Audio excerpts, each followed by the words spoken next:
Gente, esqueci de uma curiosidade que eu descobri esse mês, eu fiquei assim super em choque.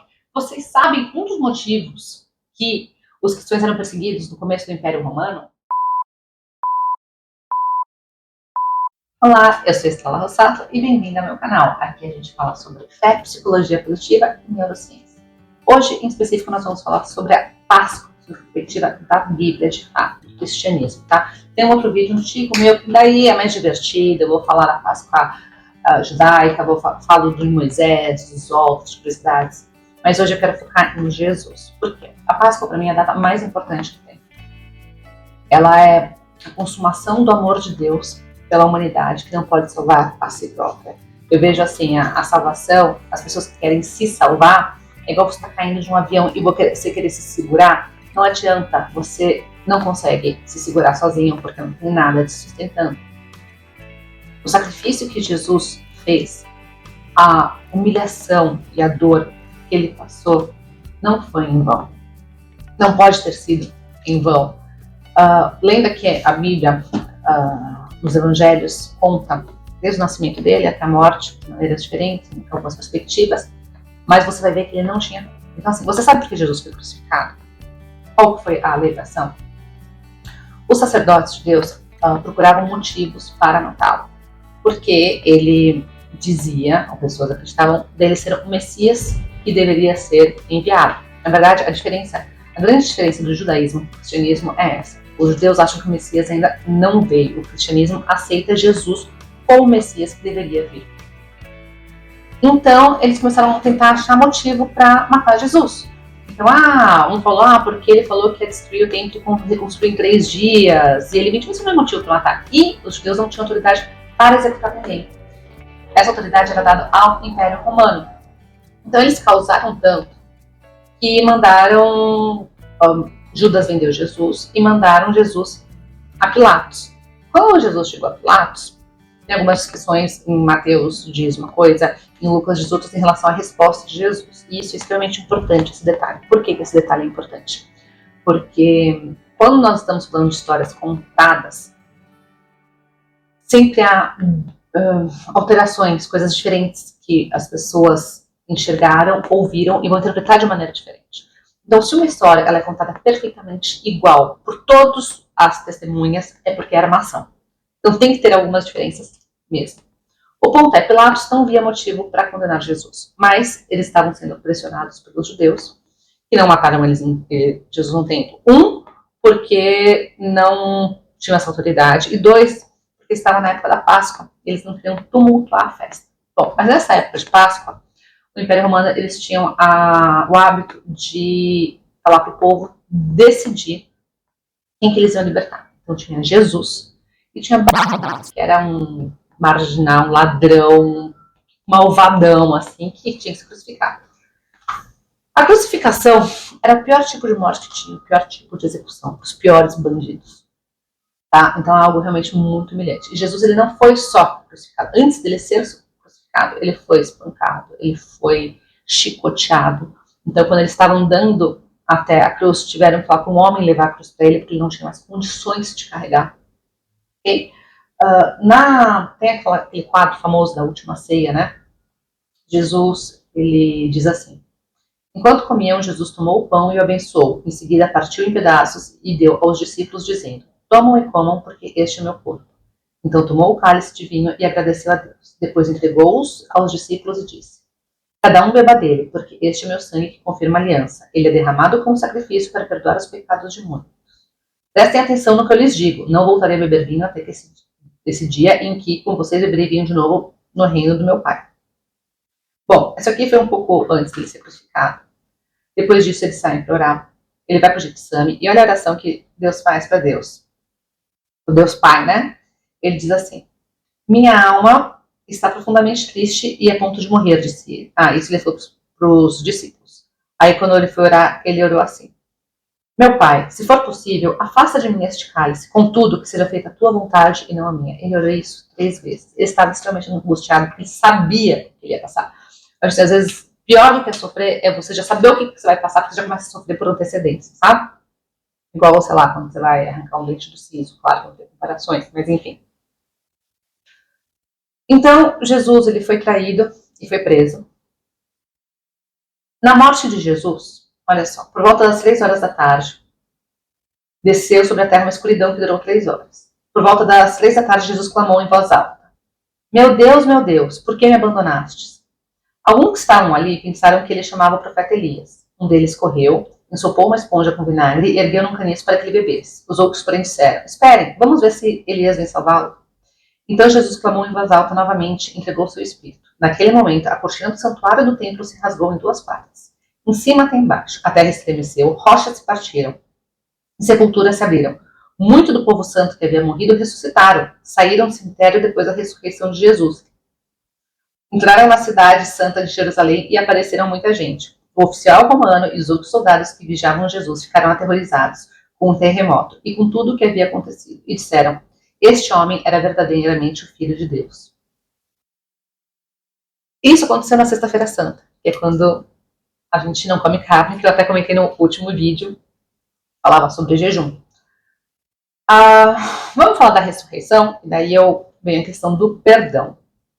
Bom, depois do sábado, no primeiro dia da semana, bem cedo, Maria Madalena e a outra Maria foram visitar o túmulo.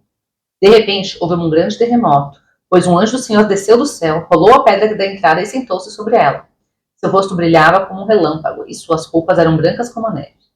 Quando os guardas viram o anjo, temeram de medo e caíram desmaiados como mortos. Então o anjo falou com as mulheres: não tenham medo, disse ele. Sei que vocês procuram Jesus que foi crucificado. Ele não está aqui, ressuscitou, como tinha dito que aconteceria. Venham, vejam que onde seu corpo estava. Agora vão depressa e contem aos discípulos que ressuscitou e que vai adiante de vocês para a Galileia. Lá vocês o verão. Lembre-se do que eu disse. Jesus, então, foi morto por inveja dos fariseus, dos líderes judaicos da época que não aceitavam ele se dizer o Messias, tanto porque não creram nele, tanto porque aí há um jogo de poder político, e isso é constante em diversos momentos da história, né? Se Jesus fosse aceito pelo povo judeu como Messias, as sinagogas e aqueles líderes iam perder a autoridade. Logo, eles perderiam também a dízimo.